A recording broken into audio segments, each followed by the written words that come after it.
sebutin itu kan adalah uang. Nggak ada proteksinya ya. Yang penting, proteksi penting. Halo Aksa Heroes, selamat datang kembali di Excellent Podcast. Be excellent, be the best, now you can. Bersama saya Elvina Indasari masih setia menemani Aksa Heroes semuanya di episode kedua. Di episode kali ini kita akan membahas realita biaya pendidikan di Indonesia dan juga tantangan yang dihadapi oleh para orang tua. Dan bagaimana strategi dalam mempersiapkan masa depan pendidikan anak-anak agar tetap berjalan sesuai dengan rencana apapun situasinya. Dan tentu saja Heroes, kita tidak akan membahasnya sendirian karena sudah kedatangan dua narasumber yang luar biasa dan cantik-cantik tentunya. Bersama saya sudah ada Ibu Eva Wairata, halo, seorang financial planner, dan juga ada Ibu cantik di sebelah saya dengan warna pinknya, ada Ibu Junita. Halo Ibu Junita, apa kabar? Baik, luar biasa. Luar biasa. Ibu Eva, sehat? Sehat. Iya. Terima kasih sudah datang di Excellent Podcast menyapa Aksa Heroes sekalian. Bulan Juni nih, ya. Wajahnya sudah cukup mewakili ya Aksa Heroes. Tegang ya. Bulan Juni seperti yang tadi saya sampaikan, ini momen buat para orang tua, which is itu kita semua, bener gak sih? Benar. Ya, merasakan bahwa bulan ini tuh ya tadi kita harus ngencengin sabuk keuangan. Kenapa? Karena keluarnya jor-joran, ya. Apalagi bulan Juni, Bu Junita. Nah, bulan Juni Bu Junita. Apa sih yang dirasakan sebagai orang tua dalam hal ini ketika masuki bulan Juni? Bulan Juni itu liburan anak-anak, Iya. otomatis ada kos yang bisa dibilang kos-kos tidak terduga ya, kos-kos hantu untuk bawa anak-anak jalan-jalan. Itu bisa dibilang wajib ya? Wajib. Karena anak-anak kan libur. Bener. Ya. Libur, ada kos untuk jalan-jalan, main-main, jajan-jajan, ngemil-ngemil, dan Jajan makanan viral gitu ya. bener, PRJ. PRJ, oh iya PRJ. bener. Juni PRJ, bener. Terus Iya, terus udah gitu ada juga ini ya jadwal pembelian buku. oke. Jadwal pembelian buku tanggal sekian sampai sekian. Iya. Cuman dibuka tanggal sekian-sekian. Jadi cuma bisa dibeli di tanggal itu aja. Tanggal itu aja, terbatas. Jadi memang kayak maksa alus ya. Iya, lumayan ya. Kalau nggak dibeli udah ditutup ya Udah linknya ya. ditutup atau nanti nggak dibagikan gitu kan ya, benar ya. Oke. Benar. Jadi itu dirasakan dan pasti sebenarnya yang paling berasa adalah ya biaya sekolahnya. Sekolah. Menyiapkan uang pangkalnya. Uang pangkal, uang sekolah, uang kegiatan, buku tadi. Itu sudah harus dibayar ya. Iya. Terus kalau kita ngomongin biaya uang pangkal sekolah anak di Jakarta aja deh, ya. Itu kayaknya udah bukan belas-belasan lagi, setuju nggak sih? Setuju banget. Apalagi sekolah swasta ya, dan sekarang kan trennya moms and dad nih Aksa Heroes ya. Banyak orang tua nih yang mengalami pergeseran belief gitu ya, atau mindset bahwa kayaknya berlomba-lomba menyekolahkan anak di sekolah swasta ya. Ini terjadi gitu, dan kalau sekolah swasta itu biayanya puluhan bahkan ratusan. Bener. Gitu ya. Benar. Nah, menyikapi itu gimana sih keresahan seorang ibu untuk biaya pendidikan di Indonesia saat ini? Punya anak di zaman sekarang itu tuh benar-benar tantangan ya. Karena kita nggak bisa mempersiapkan dana pendidikan tuh secara instan. Oke. Nggak yang kayak oke, bulan Juni bayar uang pangkal, oke keluarin duitnya segini. Nggak Iya. bisa dong. Kalau uangnya ada nggak apa-apa? Mengganggu cash flow juga. Oke, baik. Kalau sekali keluar misalkan uang pangkal sekarang aku pernah dengar ada yang 30, 40 juta, bahkan ada yang 60 juta. Iya. Sekali keluar 60 juta, itu akan sangat berasa sekali gitu. Oke. Jadi emang bener-bener harus dipersiapkan secara matang. Oke. Apalagi yang mungkin anaknya lebih dari satu ya.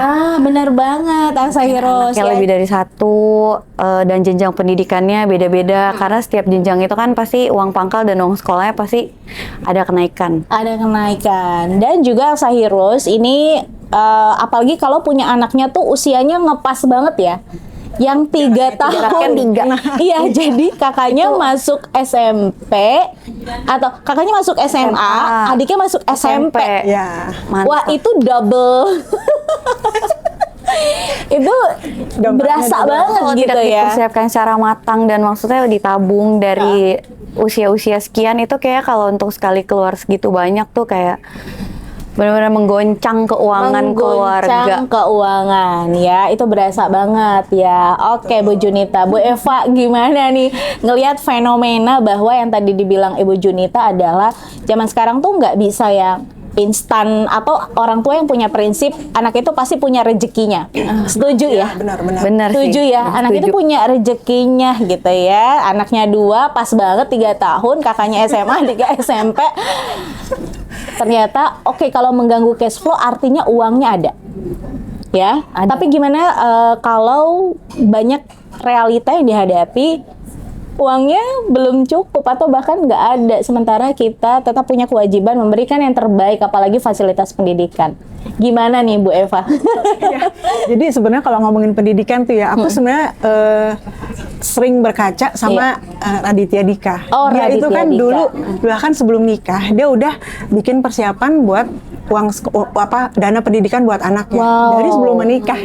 Menarik Asa Heroes, bahkan sebelum menikah sudah dipersiapkan. Iya. Oke. Nah, cuman mungkin kalau memang kita masih budgetnya waktu itu masih ketat gitu, ya nggak apa-apa setelah menikah atau setelah punya anak. Tapi berarti kan itu kita masih punya jangka waktunya panjang. Iya. Biasanya yang kita takutin itu kan adalah uang pangkalnya waktu masuk kuliah, gitu kan. Nah, sebenarnya kita harus siapkan itu kan dari jauh-jauh hari, karena compounding itu nggak hanya ada di investasi, Iya. tapi ada di inflasi juga. Inflasi juga. Gitu. Jadi saat ini kalau kita lihat mungkin kalau ya misalnya di Indonesia, misalnya ambil kedokteran, pasti itu udah miliar gitu kan di swasta gitu ya.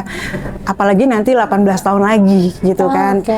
Jadi kita mesti ngukur 18 tahun lagi kira-kira nih anak, kalau dia mulai dari bayi ya, Iya.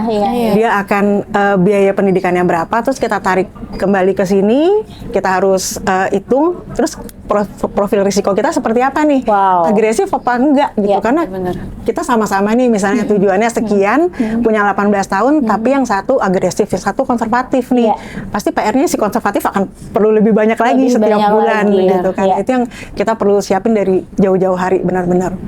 Oke, Asa Heroes, ini menarik ya, karena tadi ternyata betapa pentingnya mempersiapkan dana pendidikan justru ya jauh sebelum memutuskan bahkan memiliki anak gitu ya. Ini kan sebuah mentality ya, kesiapan gitu. Tapi gimana kalau anaknya udah ada? Nah. Ya, kejadian ya Bu Junita ya, anaknya Benar. udah ada, tapi persiapannya bahkan baru mau mulai gitu. Aku teringat ada satu temanku yang cerita ya, dia ini sebenarnya anaknya tadinya 3, Iya. terus kebobolan jadi berempat. Oke. Dan di tengah jalan itu dia sempat menghitung ke depan ini dia akan butuh dana pendidikannya berapa. Tahu nggak Bu? Dia selama 17 tahun ke depan akan selalu membayar uang pangkal. Wow. 17 itu uang pangkal, Itu bukan seperti cuma uang ditampar-tampar realita ya Bu Junita langsung. Dia kan dari TK, SD, SMP, SMA, kuliah. Satu Iya. anak kan 5 kali uang. Iya. Harusnya dia malah 20 gitu kan. Cuman Oke. saat dia hitung itu dia 17 tahun ke depan 17 selalu bayar tahun. uang pangkal. Wow. Oke, itu adalah sebuah perhitungan yang akhirnya menyadarkan Iya. ya betapa pentingnya merencanakan dana pendidikan. Iya. Ibu Eva? Aku mau nambahin satu. Iya. Biasanya kan kita itu kan udah ada budgetingnya ya Iya. setiap bulan. Ini buat dana pendidikan, ini buat dana pensiun. Kebutuhan. Iya, kebutuhan kan? sehari-hari. Iya, ada pos-posnya. Nah, Pos-posnya. jangan sampai juga kita tuh ketika kita sudah punya dana pensiun, terus di tengah jalan ada risiko atau apa, akhirnya dana pendidikannya belum selesai kekumpul, dana pensiun orang tua ini yang dipakai. Nah, itu tuh paling tabu banget, paling haram banget Iya, gitu loh. iya, iya. Karena ketika kita masuk usia pensiun, PR kita kan sebenarnya adalah mengenolkan hutang. Sebenarnya hutang betul. harus nol. Tapi ini kebalik gitu loh. Malah dana pensiun kita dipakai buat anak gitu kan. Anak, oke. Bu Eva, ini menarik sekali karena kalau zaman saya atau mungkin Ibu Junita juga gitu ya, atau Bu Eva juga, bahwa kita harus memutuskan rantai sandwich generation. Benar ya. Betul. Salah satu cita-cita atau goals kita sebagai orang tua saat ini adalah memutuskan rantai sandwich generation. Yang harus kita tinggalkan ya adalah legacy yang positif gitu ya. Bukan justru meninggalkan beban ya, biaya-biaya yang harus mereka lanjutkan. Setuju ya? Setuju Nah, Bu Junita gimana nih sebagai ibu dengan dua anak. putra? Nah, dengan 2 putra, usianya ini enggak 3 tahun Enggak, untungnya ya, enggak. Bedanya 4 tahun. Ya. 4 tahun. 4 tahun. Jadi ini relate juga Elsa Hiros sebenarnya. Bahkan kalau tadi Bu Eva bilang seorang Raditya Dika sudah merencanakan biaya pendidikan anaknya bahkan sebelum dia menikah gitu kan ya. Artinya untuk kita memiliki anak itu kan penuh dengan perencanaan. Salah satunya usianya kalau bisa Dijarakin, jangan jaraknya tuh 3. yang jangan 3 tuh untuk masa sekolah gitu ya, 3 tahun gitu ya. Karena itu ya kita yang akan merasakan sendiri, setuju ya. Satu masuk kuliah, Iya, satu barengan. jam gitu ya. Aduh, itu bukan ngencengin ikat kepala lagi tuh kayaknya. Semuanya dikencengin tuh. Udah. Iya. Bu Junita sebagai orang tua dengan 2 anak, termasuk golongan orang tua yang prinsipnya ya udah anak ada rezekinya nanti aja, atau yang sudah aware bahwa kayak penting deh punya ya program perencanaan untuk pendidikan anak-anak. Kayak kalau di zaman sekarang nggak bisa ya kita memegang prinsip masing-masing anak tuh punya rezekinya masing-masing ya. Soalnya kalau kita nggak prepare dengan baik, jangan sampai misalkan si kakak, oke, dia masih mendapatkan pendidikan yang oke, layak, bagus. Tapi kalau kita nggak prepare dengan baik, jangan sampai nanti giliran si adik, dia malah dapetnya tuh kayak, karena kita nggak mempersiapkan ya, dapetnya kayak yang ya udah seadanya aja karena biayanya yang kurang. Jadi standarnya malah di bawah anak Ya, gitu. jadinya kan kalau kayak gitu nanti akan ada gap, terus nanti kenapa kakak saya begini, kenapa aku begini. Betul. Jadi emang semuanya tuh menurutku ya udah harus di-prepare sih dengan baik. Iya, dan dari tadi kita ngomongin tentang biaya sekolah yang reguler. Sementara anak-anak zaman sekarang ada yang namanya les bahasa Inggris. Iya, benar. Matematika, Kegiatan-kegiatan piano, lainnya, gitu ya. bimbel, taekwondo, Mandarin. jujitsu. Banyak ya, dan itu juga harus diperhitungkan. bener. Iya, oke. Artinya Bu Junita sudah aware bahwa sekarang tuh penting banget buat kita, mom and dad, ya Aksa Heroes semuanya punya yang namanya program Persiapan untuk perencanaan ya. dana pendidikan Oke. untuk anak-anak. Anak-anak ya. Oke, kembali ke Ibu Eva. Nah, artinya kalau moms and dad Aksa Heroes semuanya sudah menjadi bagian orang tua yang aware pentingnya dana pendidikan, hal pertama yang perlu dipahami para orang tua Aksa Heroes yang lagi nonton itu apa sih? Mungkin bingung startnya dari mana gitu kan ya, karena bukan Raditya Dika ya, karena bukan Raditya Dika, anaknya udah ada nih gitu ya, bahkan usianya ya sudah berjalan gitu. Gimana Bu Eva? Jadi sebenarnya ketika kita bicara tentang dana pendidikan, kita harus ingat bahwa pendidikan anak itu ke depan, dia punya 2 wajah. Dana pendidikan itu sebenarnya yang satu adalah buat bayar-bayar, itu kan kita perlunya uangnya kan. Berarti kan kita harus melakukan investasi. Setiap tahun itu setiap bulan kita harus sisihkan. Masalahnya untuk dari setiap bulan kita sisihkan untuk menjadi target tadi, itu kan si ayahnya ini kan atau siapapun breadwinner-nya dia harus mencari nafkah. Yang kadang kita lupakan adalah kita terlalu fokus kepada investasi, kita lupa bahwa di tengah jalan itu ada risiko. Bisa jadi si pencari nafkahnya meninggal, ataupun dia bisa jadi sakit kritis, akhirnya yang targetnya segini tuh baru kekumpul segini. Nah itu yang tadi saya bilang, jangan sampai akhirnya tuh jadinya pakai dana pensiun dari si orang tua tadi gitu. Artinya sebagai orang tua sebenarnya sudah ada plotnya. Kita sebagai orang tua menyiapkan dana pensiun. Dana pendidikan pisah lagi nih Aksa Heroes ya, di luar dari dana pensiun. Ada lagi yang namanya dana darurat. Bener nggak sih ya? Nah, dana darurat gitu. Jadi dari Bu Eva menyampaikan bahwa kita sebagai orang tua juga harus paham bahwa ada plot-plotnya, harus fokus karena jangan sampai akhirnya tujuannya untuk dana pendidikan, Ya. tapi akhirnya ngambil Dari yang lain. dana pensiun. Oleh karena itu Oke. tadi dua itu, yang satu investasi, nah yang kedua itu adalah proteksinya. Oke. Jangan sampai, nah yang lebih ngeri itu sebenarnya kadang kita suka berpikir bahwa kita jaga-jaga kalau orang tuanya meninggal gimana. Iya. Tapi sebenarnya yang lebih mengerikan daripada sekedar meninggal itu adalah si sakit kritis ini gitu. Kalau Wow, meninggal iya. selesai, dikuburkan selesai. Istri Iya. mungkin bisa mengambil alih atau dia Iya. bisa bekerja. Iya. Tapi ketika terjadinya sakit kritis, ini seseorang yang biasanya dia mencari nafkah, bawa pulang uang setiap bulan, menghidupi keluarga, tapi ke depan itu dia justru menjadi pusat biaya dalam rumah tangga Oke, itu. yang menggerus ya bisa dibilang tadi plot-plot Mesin uangnya persiapan dana tadi ya. Ya, akhirnya jadi pusat biaya gitu. Oke. Nah, makanya sebenarnya selain tadi kita mengumpulkan, yang harus kita jaga adalah proteksi dalam bentuk baik jiwa maupun si penyakit kritis itu. Karena aku ngalamin selama aku sampai hari ini tuh aku di sekitarku aku ketemu 3 orang yang orang tuanya itu stroke dan Oke. akibatnya mereka itu hanya bisa sampai SMA aja. Dan akhirnya putus sekolah. Ya, karena wow. stroke itu kalau kita ngalamin stroke kan kadang bisa sampai belasan tahun. Iya, iya. Punya asuransi jiwa pun nggak keluar. Iya, gitu kan. betul.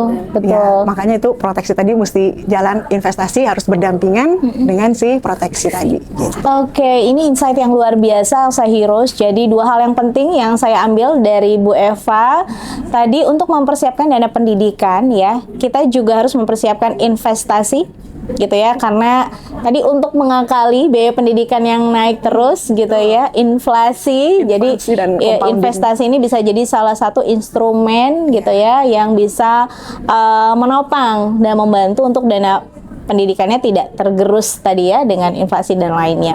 Kemudian proteksi, ini realita yang kita nggak bisa hindari ya, bahkan Bu Eva sampaikan di orang-orang terdekat kita gitu ya, ini merasakan itu yang akhirnya perencanaannya justru jadi berantakan ya, karena resiko yang kita tidak pernah tahu, khususnya untuk resiko penyakit kritis.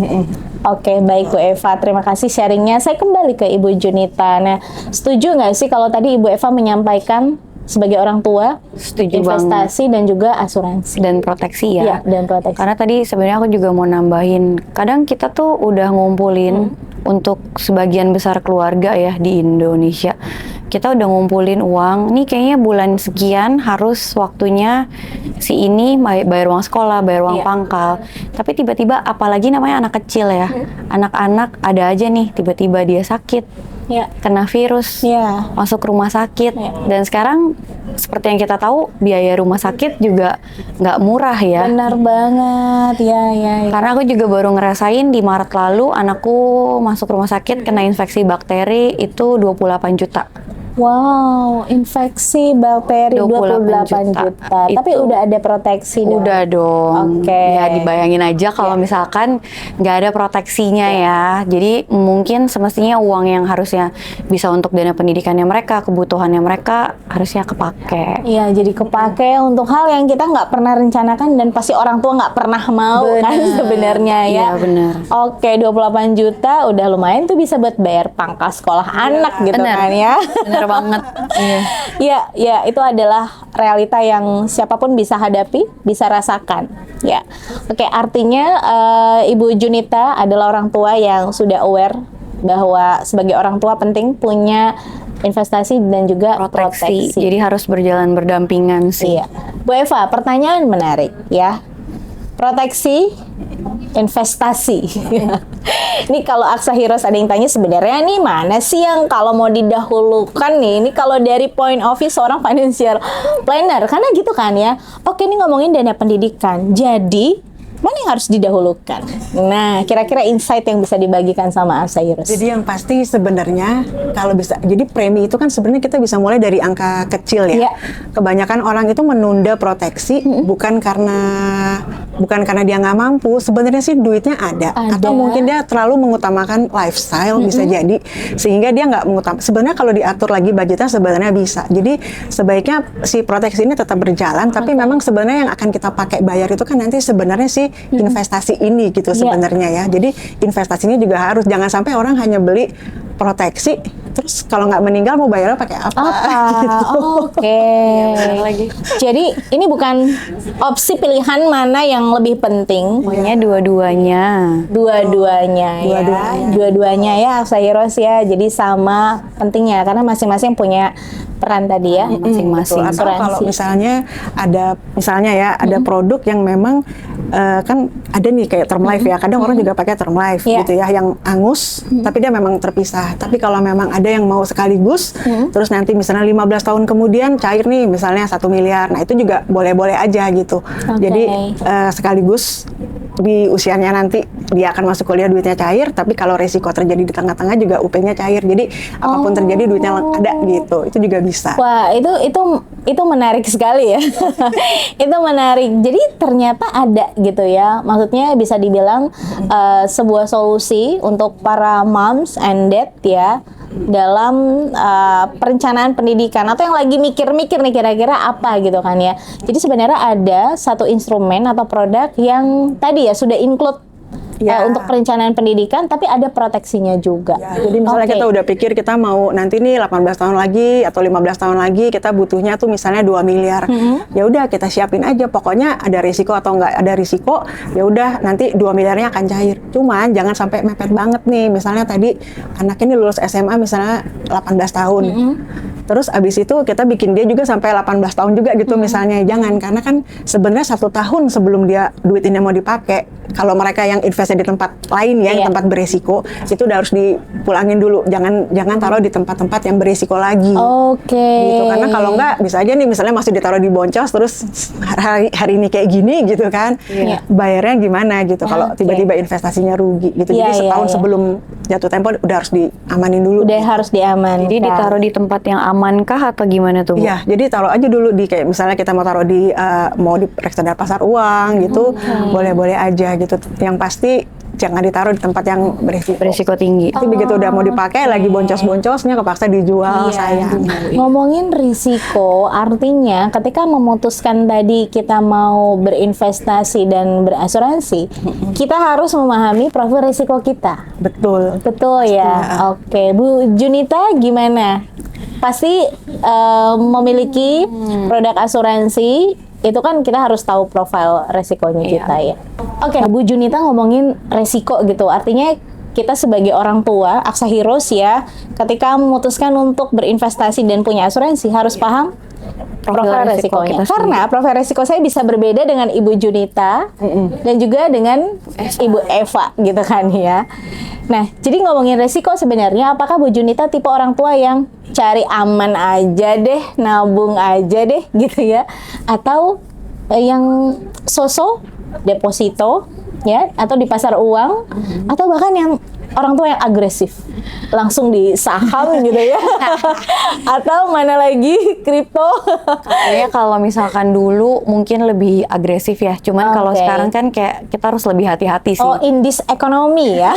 Benar. Bahasa Gen Z-nya gitu, in this economy. Jadi lebih berhati-hati, artinya profil risikonya turun? Aku lebih, iya turun. Jadi lebih ke moderat lah ya. Maksudnya nggak yang pasti-pasti banget, tapi nggak yang agresif-agresif banget gitu. Masih cari yang seenggaknya bisa memberikan income lebih dari ketimbang kita cuma nabung di bank-bank konvensional sih. Oke. Nah, gitu. ini jiwa ibu-ibu atau jiwa emak-emak gitu ya. Cari cuan. Cari cuan, nggak mau rugi. Oke, jadi udah paham ya profil resikonya dari sisi Ibu Junita. Saya kembali ke Bu Eva. Bu, jadi sebenarnya dengan tadi gitu ya, investasi penting, proteksi penting, kita harus paham profil resikonya kita sebelum memutuskan kita mau berinvestasi kemana untuk pendidikan. Sebenarnya kalau orang tua tuh kan mikirnya sesimpel, ada nggak sih ya satu produk yang bisa mengcover proteksi tapi juga membantu perencanaan pendidikan anak. Karena kalau menabung, setuju pasti Aksa Heroes bahwa kalau kita cuma menabung, kita nggak dapat proteksi. Kalau kita kenapa-napa, kita nggak dapet apa-apa juga. Gitu ya. Simpelnya kadang kalau kita ke restoran pesan paket hemat aja nih gitu ya. Udah ada lauknya, nasinya, minumnya gitu ya. Nah, kalau kita ngomongin sebuah solusi produk, kira-kira Bu Eva sebagai financial planner bisa kasih tips untuk Aksa Hero semuanya yang nonton podcast hari ini? Oke, jadi sebenarnya kalau kita udah ngomongin asuransi buat pendidikan anak, sebenarnya ada macam-macam nih. Kita nggak bisa oh harus yang begini gitu juga enggak. Karena kadang ada orang-orang itu dia udah punya skill yang lebih oke dalam hal investasi. Untuk mereka itu kalau mereka udah hebat gitu, misalnya dia main saham, dia main segala, dia punya bisnis juga, nggak apa-apa dia main di situ. Berarti itu kan bisanya pakai yang term life yang murni dan murah gitu ya. Hanya untuk sekian tahun aja gitu, hanya sampai hitungan sampai anak mandiri. Tapi buat misalnya ibu rumah tangga atau siapapun yang dia merasa bahwa kayaknya gue pusingnya setiap main saham, kayaknya setiap gue beli turun gue jual naik, misalnya kayak gitu ya. Iya, betul. Kan, bener pengennya sih tiap jual naik gitu ya, tapi apa daya, oh lagi merah nih gitu ya. Iya, Maksudnya udah jual timingnya untung pun, salah lagi. Iya, udah jual untung pun masih nyesel juga karena habis dijual untung masih naik lagi. Naik gitu. lagi. Bener, Jadi buat yang menyesal. kayak gitu tuh, dan buat orang-orang yang biasanya nggak tahan lama duitnya di dompet nih, biasanya kan karena terlalu baik gitu, ada orang minjem dikasih, saudara kita jadi dana darurat orang lain gitu ya, kadang-kadang. Nah, ini penting banget ya. Jadi dana darurat orang lain. Iya. Pinjem dulu 100, so nggak? Nah, buat yang kayak gitu tuh paling aman, udah jebolisin aja tuh kayak di produk yang kita nggak akan bisa ambil-ambil sampai kecuali kita berhenti atau sampai periodenya udah selesai. Jadi itu benar-benar aman, pendidikan anak nggak keganggu-ganggu gitu. Itu Jadi bisa membantu disiplin ya. Kira-kira disiplin dan kita nggak bisa tarik. Kalau even kita di deposito aja kita masih bisa break, paling cuma bayar penalti gitu kan. bener. Iya. Gitu. 1 bulan, 3 bulan bisa dicairin. Iya. Fitur lainnya apa? Selain tadi membantu kita jadi disiplin, uangnya nggak bisa diambil di tengah jalan. Kalau nabung di ATM, aduh itu sih gampang banget. Apalagi M-banking gitu ya. Udah ada cardless Iya, tiba-tiba COD gitu ya. Ini bahaya.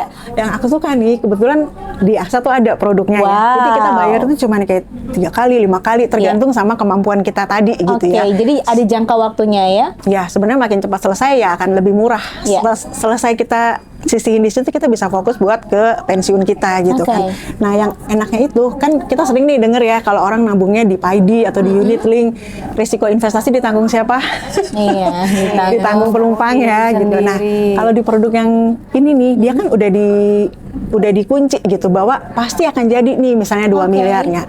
Walaupun misalnya sekarang ekonomi lagi jelek, malam ini kita tidur, besok itu nilai tunainya tetap naik ya di atas tahun tertentu gitu ya. Jadi dia itu akan membentuk nilai tunai ini akan terus bertambah setiap hari sampai akhirnya menjadi UP. Jadi itu lebih memberikan peace of mind sih. Investasi apa hari ini yang pasti naik. Ya, jadi nggak hari perlu dia bertambah terus nilai tunainya. Jadi nggak perlu worry lihat bagaimana ya hari ini merah atau hijau. Oke, baik. Wah, boleh spill nggak sih Bu Eva? Kalau di nama itu, produknya? Ya, itu namanya AXA Future Protector. AXA Future Protector. Ya, betul. Jadi bayarnya terbatas, sesuai yang bisa kita pilih, sesuai dengan kemampuan kita. Kalau misalnya 3 tahun terlalu memberatkan, ya udah kita ambil yang lebih panjang, misalnya 8 tahun, seperti itu ya. Nah, terus kita juga bisa pilih mau sampai 25 tahun, mau 15 tahun atau 35 tahun. Nah, kalau misalnya tadi belum nikah kayak Raditya Dika, mau ambil 25 tahun bisa gitu. Tapi kalau anaknya udah ada, ya udah paling ambilnya 15 tahun. 15 tahun. Oke, baik. Tapi Raditya Dika sekarang anaknya udah 2. Oke, Bu Eva, jadi tadi ada ada pilihan masa pembayaran dari 3 tahun? Iya. 5 tahun? 8 tahun. 8 tahun. Oke. Kemudian kalau dari segi premi ini ya, kalau Aksa Heroes mungkin nonton dan penasaran, itu gimana? Apakah kompetitif dengan produk tadi yang menjadi solusi para moms and dad yang lagi nonton? Aku tuh dulu sempat banding-bandingin nih waktu dia baru launching. Jadi itu produk sebenarnya kalau kita banding-bandingin itu nggak jauh beda sebenarnya sama kayak kita taruh di SBN misalnya kayak gitu ya, deposito seperti itu, nggak terlalu jauh. Memang mungkin kalau orang yang pikirannya itu terlalu investasi, dia Ya. mikir ya udah bedain aja di apa bedanya, apa keuntungannya gitu Bu kan Eva? kalau di bank dia masih bisa fleksibel, Ya. tarik-tarik seperti. Tapi kan kalau kita menabungnya hanya di bank, ketika terjadi risiko misalnya di tahun ketiga, tahun keempat, ya udah kan dapatnya hanya segitu aja Betul, gitu. betul, Belum mencapai betul. itu yang tadi misalnya target 2M atau berapa Iya, gitu. iya. Dan jangan lupa yang membedakan adalah deposito tidak ada proteksinya ya, itu yang penting. Wow, berarti sebenarnya di AXA Future Protector ini untuk moms and dad yang lagi bingung kira-kira ya mau cari produk yang seperti apa untuk merencanakan dana pendidikan, ini bisa jadi solusi untuk moms and dad ya. Proteksinya sudah ada, sudah dapat. Betul. Kemudian perencanaan pendidikan anak juga tadi dalam bentuk nilai tunai Bahkan gitu ya. ada 2 versi sebenarnya. Oke. Yang lebih keren lagi itu yang deluxe, karena yang Oke. deluxe itu di tahun-tahun tertentu tergantung dia pilihnya berapa tahun ya. Itu tuh 50% UP-nya tuh dicairin duluan. Wow, karena Dan- kalau ngomongin UP Bu Eva, itu maaf ya harus terjadi resiko dulu, Ya. Iya. baru UP-nya cair. Nah, di kita enggak. Wow. Dan uniknya lagi, biasanya nih Iya. kalau UP udah dicairin duluan, biasanya akhirnya UP-nya kan berkurang tuh di Iya. ujung. Kalau ini enggak, UP-nya malah naik. Tambah. Wow, Mana UP-nya nambah. Luar malah biasa bertambah. sekali ya. Iya. Oke, Makanya ini baik. Bagus banget, produk ini bagus banget. Ya, oke, baik AXA Heroes ya, ini sudah dijelaskan bahwa produk tadi yang disampaikan oleh Ibu Eva adalah persembahan dari AXA Financial Indonesia, yaitu AXA Future Protector. Semoga ini buat para moms and dad yang lagi bingung ya, karena momennya Juni, nggak ada kata terlambat. Benar. Untuk punya proteksi ya, ataupun merencanakan pendidikan anak. Jadi yang bingung langsung aja hubungi ya, menghubungi pasti tenaga pemasar AXA Financial Indonesia untuk mendapatkan manfaatnya. Wow, luar biasa sekali AXA Heroes, kita udah ngobrol-ngobrol. Terima kasih Ibu Junita ya, salam untuk keluarga. Ibu Eva terima kasih ya, terima kasih untuk banyak insight-nya hari ini. Oke, AXA Heroes, itu tadi bincang-bincang kita di Axelon Podcast episode kedua. Jadi jangan lupa betapa pentingnya merencanakan pendidikan anak-anak kita, tidak ada kata terlambat, dan AXA Financial Indonesia punya solusinya. Solusinya apa? AXA Future Protector. Baik, sampai jumpa di episode berikutnya. Axelon Podcast, be excellent, be the best, now you can.